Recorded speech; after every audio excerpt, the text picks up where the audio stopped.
We got the perfect setup. We got the long boom, the wash plant's running perfect. Everything's perfect except for Mother Nature. Where's that at? Bottom box. That's the bottom, huh? That is some fine gold. The lower box is working. That's pretty good. The Bering Sea doesn't forgive mistakes. It buries them under ice, current, and crushing pressure. For years, it's been the final judge of every captain chasing gold off the coast of Nome. But this season, something unthinkable happened. The sea blinked. In a moment that stunned fans of Bering Sea Gold, Shawn Pomrenke punched through what experts are calling a near $195 million gold deposit, not after months of steady build-up, but in a single, explosive breakthrough. 1 minute, it was another routine dive. The next, gold was pouring in so fast, the crew had to restructure operations on the fly. Dive rotations were rewritten, recovery systems recalibrated, rival captains scrambled to reposition as rumors spread across the fleet. The ground everyone had dismissed as played out wasn't depleted. It was hiding something massive. And the most shocking part, this wasn't virgin territory. It was a patch written off after seasons of disappointment. One calculated risk, one aggressive decision. And suddenly, Shawn wasn't fighting to survive the season. He was dominating it. Make sure to like and subscribe, because the way this vein was uncovered and what it means for every other dredge out there changes everything beneath the ice. Nome, Alaska. A town where fortunes are built in the same breath they're destroyed. For years, these freezing shallow waters have drawn a handful of determined miners willing to gamble it all for a shot at gold. But coming into this season, optimism was running thin. Permits were getting tighter. Fuel prices were soaring. Equipment breakdowns were piling up. And worst of all, the gold just wasn't flowing like it once did. What used to be relatively accessible had turned into a relentless grind. Every ounce pulled from the sea floor felt like a battle won the hard way. Most captains adopted the same cautious mindset: stick to proven ground, minimize risk, hope to scrape by, survive the year, regroup, try again next season. But Shawn Pomrenke isn't most captains. Known around Nome as Mr. Gold, he built his name on risk and resilience. For him, survival wasn't enough. He aimed to control the season, and that meant venturing where others wouldn't. Dockside chatter was constant. Some crew members doubted him. Rival captains laughed off his plan. Even members of his own team questioned the strategy. The patch of sea floor he targeted had delivered back-to-back poor returns. To many, it was finished ground. "It's dead," they said. "You're burning fuel for nothing." But Shawn saw it differently. Gold doesn't simply disappear. It moves. It buries itself. It waits for someone patient and stubborn enough to track it down. He pored over current patterns, geological surveys, and historical charts. He recalculated projections again and again, and each time his gut told him the same thing: there's serious gold down there. So he committed.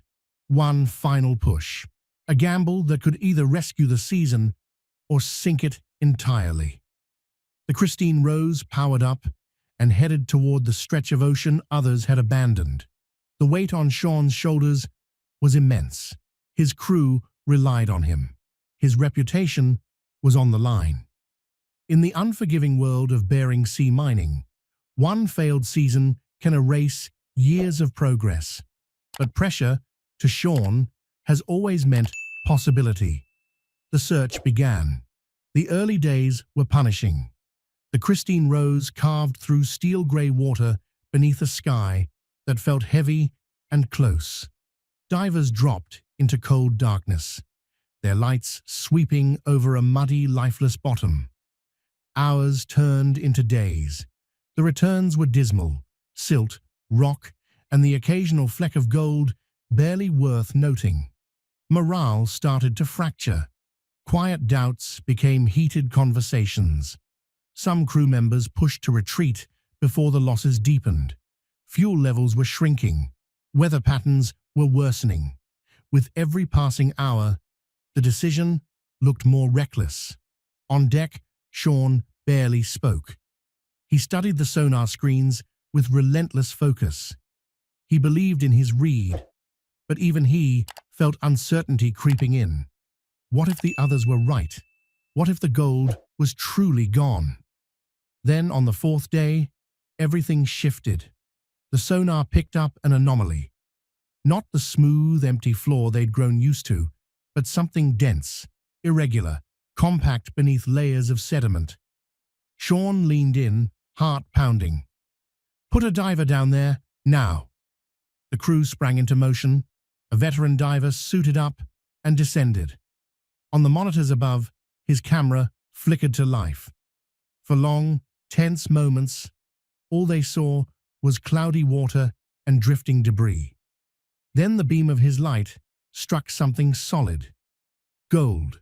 Not scattered flakes, not a thin spread. A thick, concentrated seam running through the bedrock like a bolt of lightning frozen in stone. The diver's voice crackled over the comms, trembling. "Are you seeing this? This is huge." The deck exploded with energy.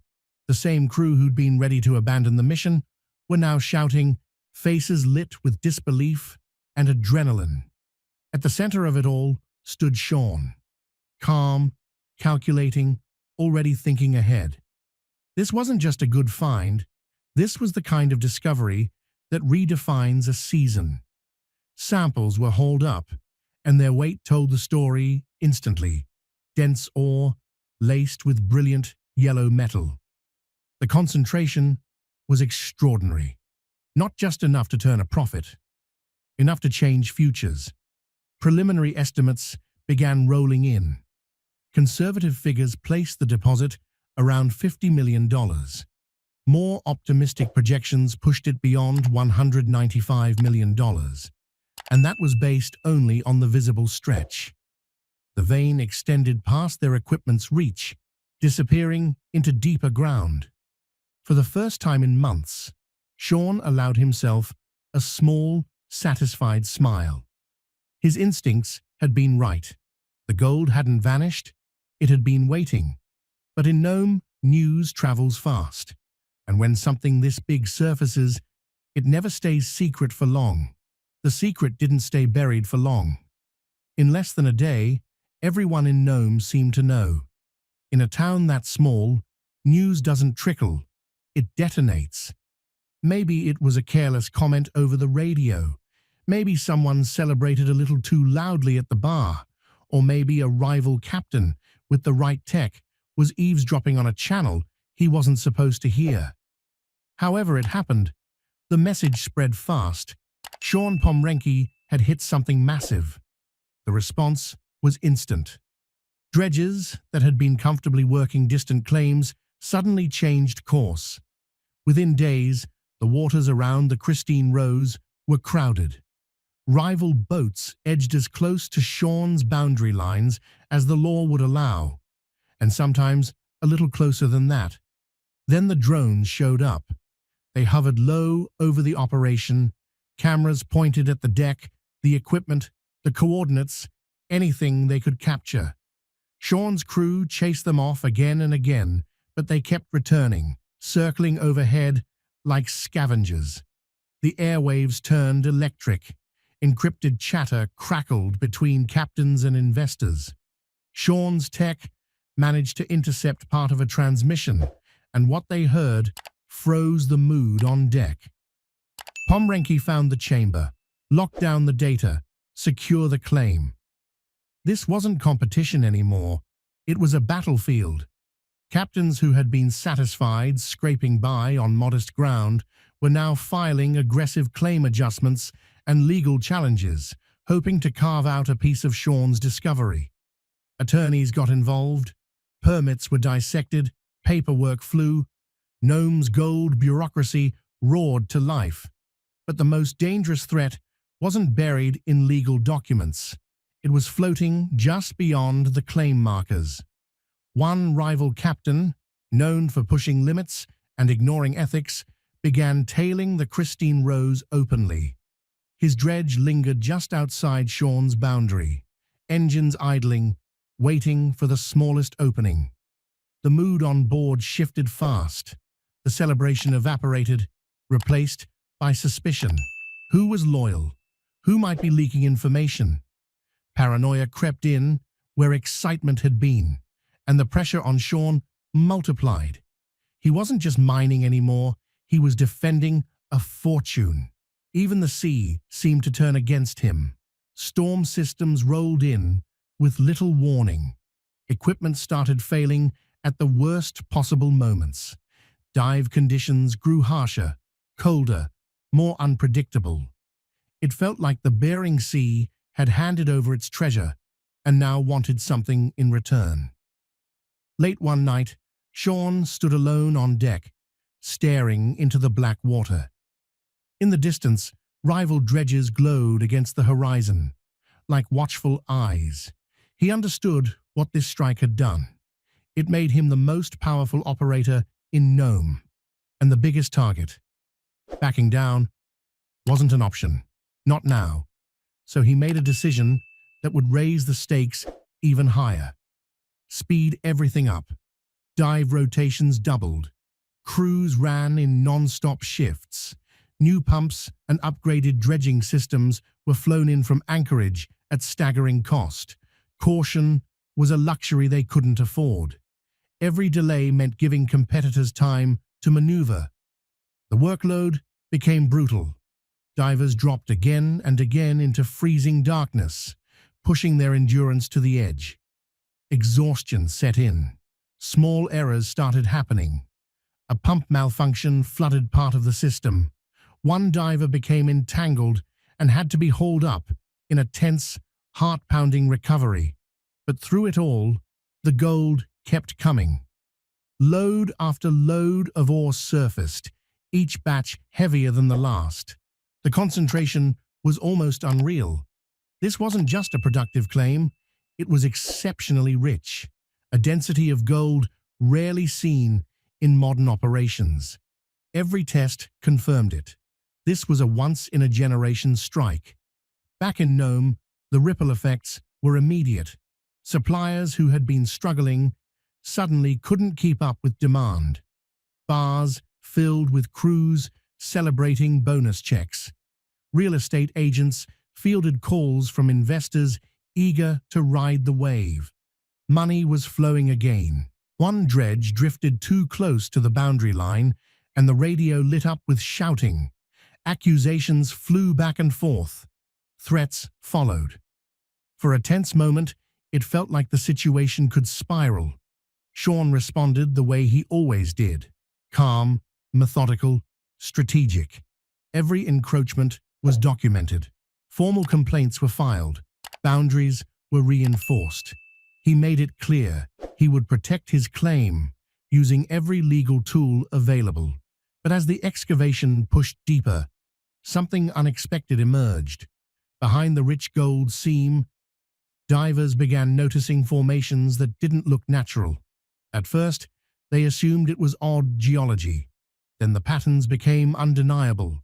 Passageways, not random fractures, but shaped corridors cutting through the seabed. Walls that appeared smooth, angles too precise to be accidental. Marks that suggested deliberate work, human work. The report sent a chill through the crew. Who had been down there before them? And how long ago had someone carved tunnels beneath the Bering Sea? Why had it been left behind in the first place? Shawn ordered every inch of the tunnels, filmed and mapped, but he kept the information locked down tight. The last thing he needed was another wave of chaos. Still, even he couldn't ignore the chill creeping up his spine. This wasn't just an old mining site. It felt older, stranger, and maybe not entirely forgotten. The breaking point. The ocean has a brutal way of reminding people who truly calls the shots. It began with a vibration, low, deep, almost mechanical.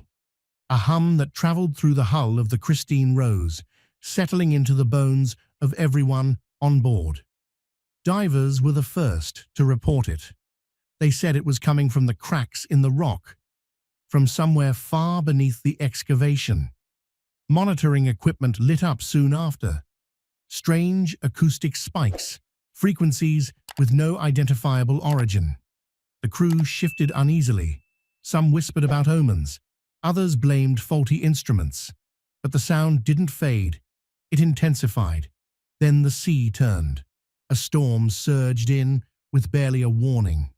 Wind screamed across the deck. Waves smashed against the dredge, sending it pitching violently.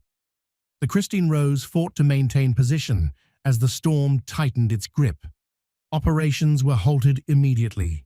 Divers were hauled up. Gear was locked down. And then it happened. Deep inside the cavern, behind the golden vein, rock gave way. A section of wall collapsed. Water detonated into the excavation zone with overwhelming force, ripping through pumps, tearing loose equipment, swallowing crates whole. The dredge shuddered from bow to stern as alarms wailed across the deck. And just like that, millions of dollars in gold vanished. A portion of the vein disappeared into darkness, consumed by the sea in seconds. The crew could only stare. All the risk, all the sleepless nights, all the battles with rivals, gone in a single violent surge. Shawn's expression hardened as he assessed the destruction. The operation wasn't finished, but it had taken a brutal hit. Equipment was damaged, time was lost, and a significant section of easily accessible gold was now buried deeper than ever. The vein still existed, but reaching it again would be far more dangerous. For the first time since the strike, uncertainty crept openly into conversations. Was it worth continuing? Was any payout worth diving into an unstable underwater cavern that had already shown it could collapse without warning? The decision fell to Shawn. Advance and risk everything, or pull back and protect what they'd already secured. He stood on deck, staring into the dark, restless water. Rival dredges still glimmered in the distance. His crew, exhausted, anxious, waited for his call. And he chose. The legend grows. In the end, Shawn Pomrenke didn't just uncover gold. He changed the narrative of the Bering Sea. Even after the collapse, the $195 million vein ranks among the largest finds in modern Nome history. It altered the balance of power across the fleet. It proved that dead ground isn't always dead, that sometimes it's just waiting for the right person to believe in it. Captains who once dismissed him began rethinking their own assumptions.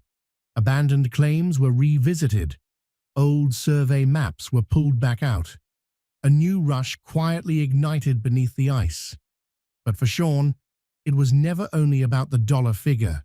It was about conviction, about trusting experience over doubt, about understanding that in an industry where most play defense, the biggest victories belong to those willing to step into uncertainty. The golden seam beneath the frozen sea rewrote the season, and the man who chased it, against advice, against odds, against the sea itself, cemented his place in Bering Sea history. If you want more stories of extreme risks, massive discoveries, and fortunes hanging in the balance, hit subscribe and stay with us. Because out here, on the Bering Sea, the next life-changing strike could be just one dive away.